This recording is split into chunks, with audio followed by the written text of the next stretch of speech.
lintas agama. Jadi tujuan kami ke sini adalah mau wawancara dengan Bapak. Sudah kenal saya, Pak? Nanti langsung pertanyaan satu-satu aja karena ya walaupun saya kenal tapi kan ini forumnya beda. Saya Dewi Kurniasari dari Dinda Paramita. Asalnya sekalian. Kami dari Prada Hindu Jepara. Dan ini teman kami yang namanya Dea, yang untuk Mila dan sebelahnya adalah Hesti. Tujuan kami ke sini adalah ingin mendapat informasi atau wawancara dari Bapak. Kira-kira pendapat Bapak tentang keberagaman agama di Desa Belajar ini gimana, Pak?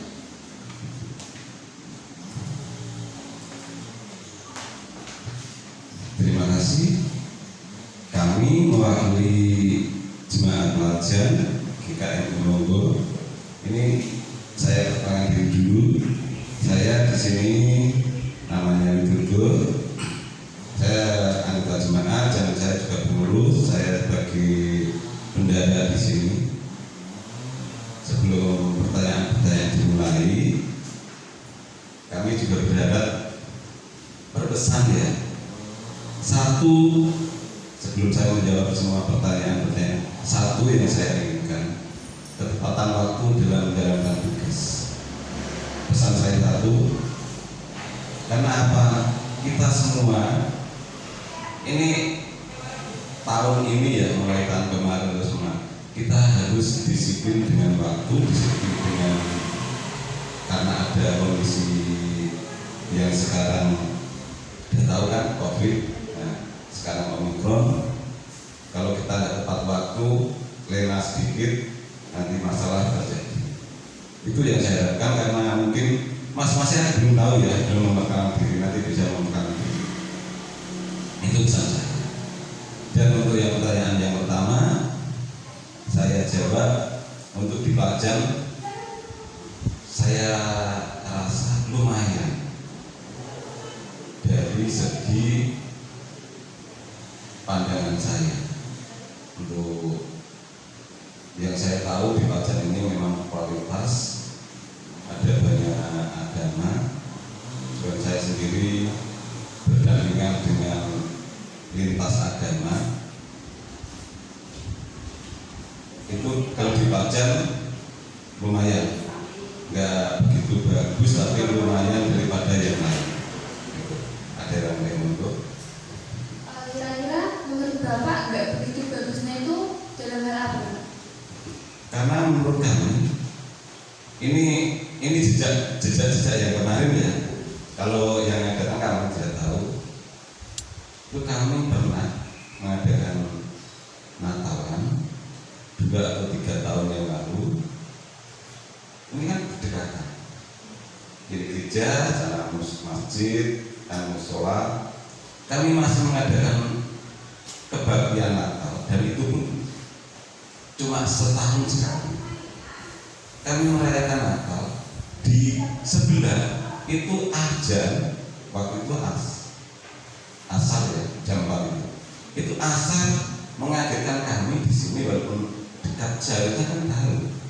Itu yang saya rasakan. Enggak begitu, tapi lumayan. Mungkin dari segi yang lain itu memang ada, tapi kan yang di sini ya saya ungkapkan semua karena apa? Ini pemuda-pemuda semua.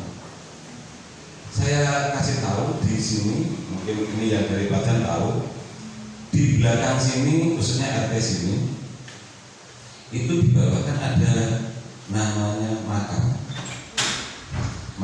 yang itu yang pemberian namanya itu tunggal, itu memang dari yang memberi nama almarhum Pak Karjani, itu jemaat sini dan jadi ketutaan orang tua di sini dulu. Alamatnya dekat dengan Bati. Nah itu namanya makam Tritunggal. Kenapa dikasih makam Tritunggal? Karena yang ada di makam di situ ada Islam, ada Hindu, ada Kristen, kayak namanya Tritunggal. itu memang adanya cuma 3 saat ini. Itu, dan kemarin kami mendapatkan informasi ada orang yang 1 bimbel atau 2 itu yang pengen pemakamannya dipisahkan. Ini titik-titik yang perlu pemuda-pemudi harus kikis, harus dibuang. Itu karena kenapa saya ngomongnya enggak begitu bagus ya. Itu dari situ yang saya tahu, itu pengalaman saya mengenai khususnya informasi yang saya dapat di sini di Klajen. Nek di sana-sana saya nggak tahu ya. Kalau Bapak di sini di gereja ini kan bisa dibilang sebagai tokoh ya, tokoh yang bisa menjadi panutan oleh jemaat-jemaat lain. Kira-kira asal usul adanya keberagaman di desa Klajen itu gimana sih Pak? Atau sejarah singkat tentang adanya keberagaman agama di desa ini? Terima kasih. Untuk selanjutnya, untuk keberagaman ya khususnya di Klajen ini saya dahului dengan berdirinya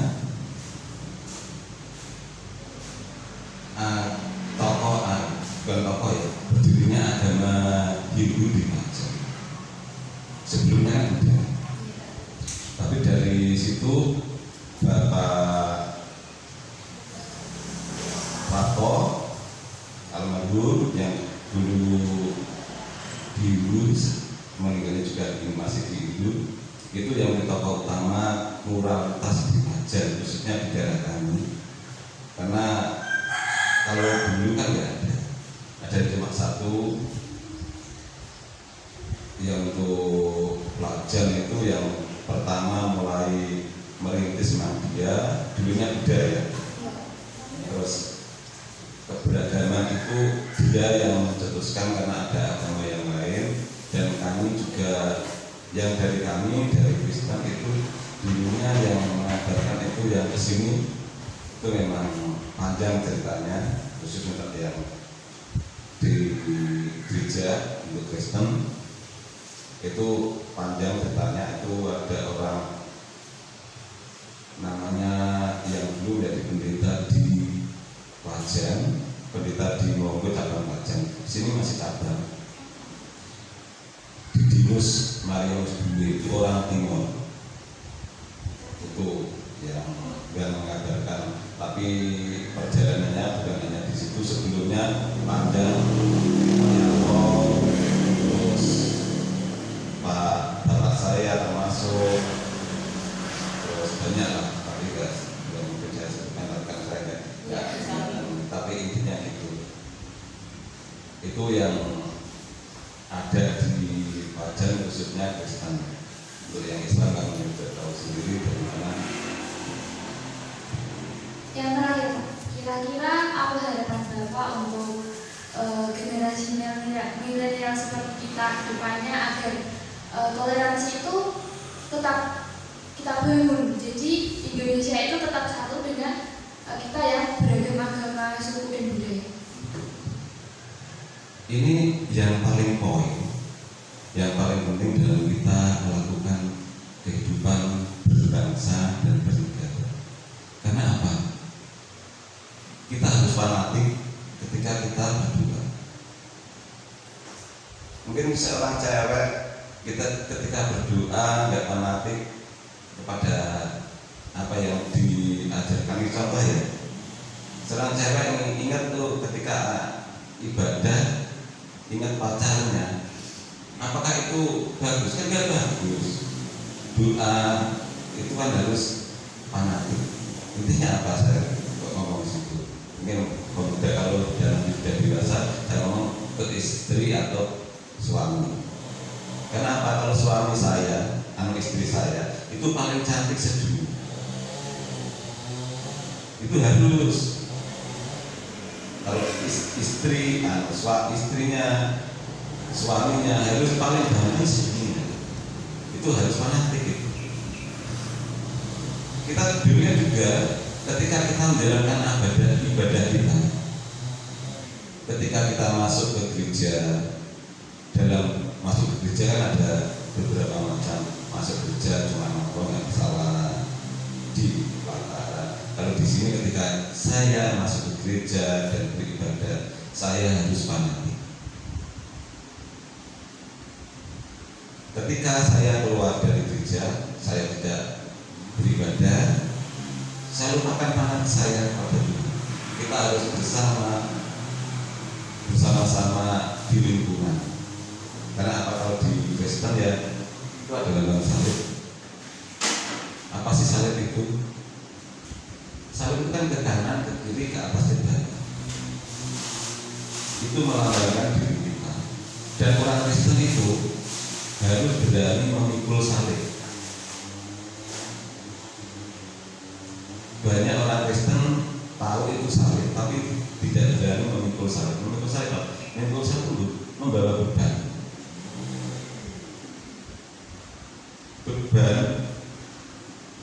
Kalau orang Kristen tidak mau memikul salib, berarti dia bukan orang Kristen, cuma agamanya Kristen. Memikul salib itu gini, menurut saya ya, ketika Anda dicemooh orang lain, itu kan sudah membawa Anda membawa nama baik. Nama baik, kalau saya membawa nama baik Yesus. Anda di jalan itu ya ke atas. Kalau di jalan ada orang tua jalan dan mau nyebrang, Anda naik sepeda motor atau naik mobil, terus Anda berhenti dengan adik-adik beri kesempatan, atau kalau lebih bagusnya Anda turun di seberang, itu lebih baik.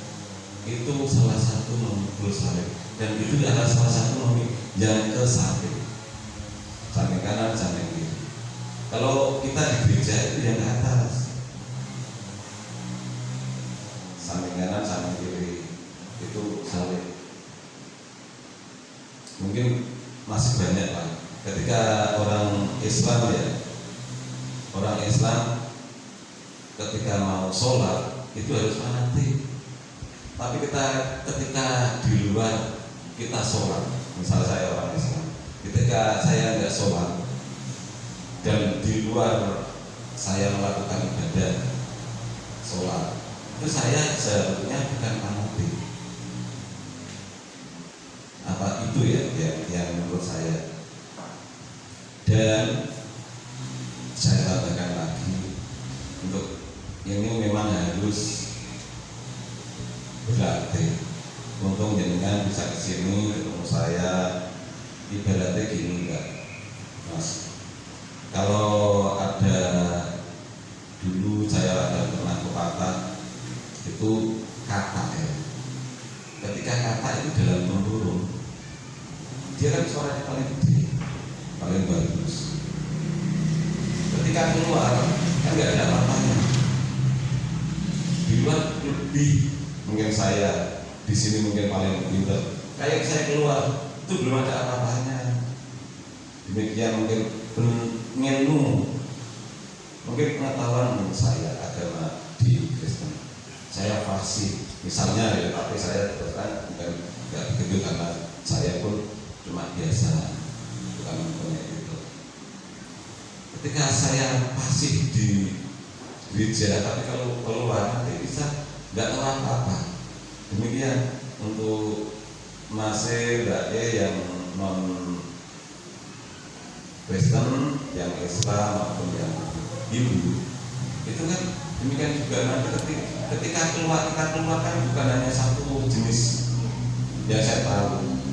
Ada Islam, ada Hindu, ada Buddha, ada macam-macam. Tapi kalau kita masih di lingkup di dalam tempurung kita kan paling lumayan kan. Tapi kita keluar, jangan sampai kita dulu aku musik Kristen itu paling bagus. Jangan Hindu paling bagus ya jangan, Islam paling bagus ya jangan. Ketika Anda di masjid, di musola, di pura ngomong ini saya yang paling bagus, ajaran saya yang paling bagus, itu bagus. Tapi kalau ketika Anda keluar dari masjid, dari gereja, kita ada bersama, jangan ngomong gitu. Itu intinya. Jangan sampai kita seperti kata dalam temurung kita menganggap saya yang paling bagus, paling cantik, paling hebat. Tapi ketika keluar itu masih dipakai, nggak mungkin bisa, masih bertentangan. Itu. Jadi pada intinya kita harus harus kuat iman kita sesuai kepercayaan kita, namun di luar ya kita tetap harus menunjukkan rasa toleransi. Itu ya. Ya. Itu memang harus itu. Toleransi itu nggak mungkin datang dengan sendirinya. Kalau kita nggak bersama, nggak mungkin bisa terjadi. Toleransi itu kan kebersamaan. Kalau cuma saya sendiri ya nggak mungkin bisa toleransi. Harus ada minimal 1 atau 2. Itu. Yang bagus, yang saya inginkan adalah setelah keluar dari sini, tahu paling enggak, neng Kristen ngomong gitu. Walaupun ini sepintas, tapi kalau pengen tahu ada chat WA saya, bisa nanti ditanya, ingin tahu lebih jelasnya. Walaupun saya belum bisa menjawab langsung, saya bisa tanya ke yang lebih fasih dari saya. Baik Pak, terima kasih atas waktunya juga informasinya. Kami di sini mengucapkan banyak terima kasih. Mohon maaf jika kami ada perilaku yang kurang berkenan. Kami mohon undur diri untuk kembali ke tempat camping. Terima kasih Pak. Terima kasih Mbak. Mas Tulur, perkenalan dulu kalau tadi belum perkenalkan. Karena kami juga ada saya mungkin rekamannya jadi ya saya rekamkan untuk dokumentasi kami. Tapi dimakan dulu ya. Ya sambil dimakan sambil minum apa kalau ada. Baik Pak, selamat siang. Sebelumnya mohon maaf karena tadi ada keterlambatan, ada sedikit teknis dari acara kita yang berubah, yang dimana menyebabkan molornya acara kami dalam Kampintas Agama ini.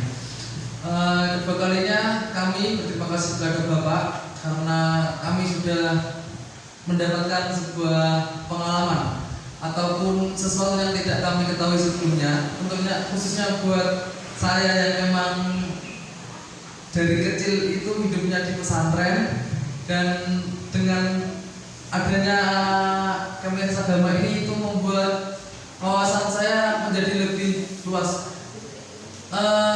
Banyak yang teman saya yang berpikiran kayak yang agak radikal gitu ya Pak. Bisa dibilang kalau itu gini, itu gini, dan saya tuh memiliki sebuah kayak tantangan gitu Pak. Enggak gitu aslinya itu. Jadi kayak pengennya itu enggak gitu bro. Gimana ya Pak? Jelas susah. Saya tuh pengen kalau pemikiran mereka yang memang mereka hanya dengar dari katanya, dan saya pengennya itu dengar langsung dari misalkan dari Hindu begini, Kristen begini kayak gitu. Jadi saya ingin semua itu sama enak kalau itu berdampingan gitu ya Pak. Tujuan dari saya itu saya terima kasih karena bisa mendapatkan pengalaman dari Bapak.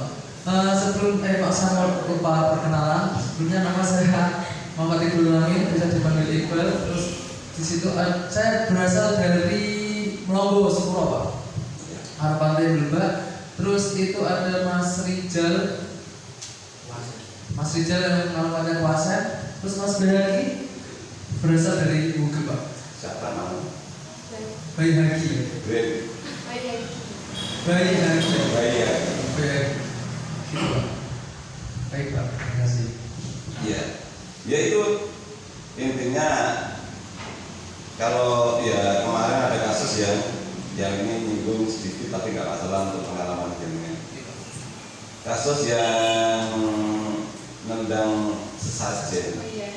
itu kan kalau saya melihat dari biodatanya, dia memang kan tahunnya seperti apa yang saya omongkan tadi, tahunnya di satu lingkup aja, berarti satu ibaratnya kok neng tempurung, tahunnya kan lingkungannya ya itu aja. Tapi ketika Anda keluar dari tempurung kan tahu semua ada macam-macam. Oh itu kalau tidak tahu ya mungkin seperti itu. Tapi karena tahu, oh orang menyembah itu caranya beda-beda. Dan itu pun bukan menurut saya Mas ya. Itu bukan untuk memuji Tuhan, bukan. Mungkin yang di Hindu ya saya tahu. Saya terang, saya kecil itu memang dari kecil itu diajarkan bermacam-macam agama. Dulu saya sebelum SD kelas 4 itu saya biasa mungkin sampai jam SD itu biasa sampai SMP ya biasa tidur di musola di masjid itu pernah Mas. Ini sering ya kata di masjid saya dulu pertama saya Buddha karena Bapak Iki yang pendiri itu pindah ke Hindu, saya ikut Hindu. Yang melakukan ajaran semua. Dan saya di Hindu pun waktu itu ya bukan dia termasuk pernah marah-marah sisi di bawah saya waktu itu. Terus orang tua Buddha, saya protes kok. Karena apa? Saya nganggap waktu itu yang terbaik. Yang protes oleh bapak saya. Tapi akhirnya saya mengikuti. Kenapa? Karena saya tahu. Tapi jangan sampai itu terjadi protes sama orang tua, jangan. Karena orang tua mesti punya pilihan tersendiri. Tapi akhirnya ya saya ikuti dia karena menurut saya condong. Itu ya intinya gitu Mas. Jangan sampai Anda kita menganggap saya yang terbaik. Kalau di luar. Kalau di luar di masyarakat ya jangan sampai menganggap saya yang terbaik. Tapi kalau Anda saya kembalikan lagi, saya jenengan di musola dan masalah kami yang terbaik. Tapi ketika Anda di masyarakat kita semua baik. Jadi pesan buat kami anak muda itu pandai-pandai menempatkan diri Iya. Biar tidak salah penempatan gitu. Ya. Mas, mungkin itu saya memang kalau dari saya sendiri saya memang sangat tertarik karena semakin tahu itu saya semakin paham gitu loh Pak. Ternyata perbedaan itu enggak sebuah permasalahan tapi sebuah keindahan gitu loh Pak. Di sini yang begini terus di sini seperti ini, jadi enggak monoton tapi kita bermacam-macam gitu loh Pak. Warna-warni enggak hanya ada macam dari segi budaya gitu Pak. Terus jadi misalkan dari segi budaya kan Islam budaya begini, kalau nanti di Hindu begini, kalau di Kristen begini seperti itu. Iya, ya itu gini Mas. Terus terang, kalau sama mungkin dengan punya cewek itu semua sama, jadi memang kayak nanti gagal fokus. Istri misalnya Anda punya pacar, membedakan kan nggak bisa. Nanti semua cewek jadi pacarnya dengan semua, nggak sama. Nah, itu bagusnya di situ kalau ada perbedaan. Mungkin satu keluarga aja, mungkin bapak jenengan wajah sama ibu jenengan sama, nggak bisa membedakan kan? Keharmonisannya nggak ada. Itu, oke. Nah menurut saya Tuhan menciptakan itu memang harus berjaminan. Dengan hidup sendiri di hutan. Hutan itu cuma satu aja mungkin adanya air aja. Hutan belantara tapi air semua. Dengan hidupnya mungkin susah banget. Kalau cuma minum saja, itu yang cuma satu ya. Kan itu makan juga. Nah cuma air kok ikan nggak ada kan nggak mungkin. Itu harus ada perbedaan. Apa yang kita butuhkan. Kan kita bikin baju aja, nggak mungkin satu orang terlibat, ya kan? Kita harus bersama-sama gitu, ya. Ini ada yang lain, monggo kok cuma saya ngomong satu dua. Apa memang tadi sudah ditulis pertanyaannya? Oh berarti sudah di schedule. Ini sudah di schedule Pak. Ini kalau saya dengar dari emang saya ini ada juga orangnya nih Mas.